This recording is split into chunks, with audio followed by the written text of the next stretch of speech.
How to hide notification on your iPhone. Hello guys, this is Atticus and welcome back to another video.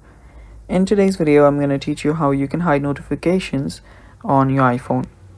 But before we begin with that, if you guys are new to our channel, head down below and hit the subscribe button so you don't miss out on our future videos. Also, press the bell icon so you get notified when we release our new videos. Now let's begin. So if you want to hide your notification, all you have to do is head over to the settings app, scroll down, and there you should find a notifications settings. Head over there and there you can see different options. So from here, all you have to do is you can select the app that you want to hide the notification of. So let's say that I want to hide notification from Canva. If I just tap on it, I'll just have to do is disable this allow notification button. Simply toggle that off.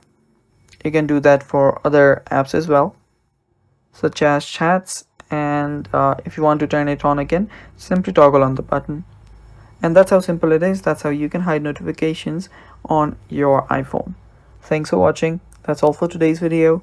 Stay tuned for more, and bye bye.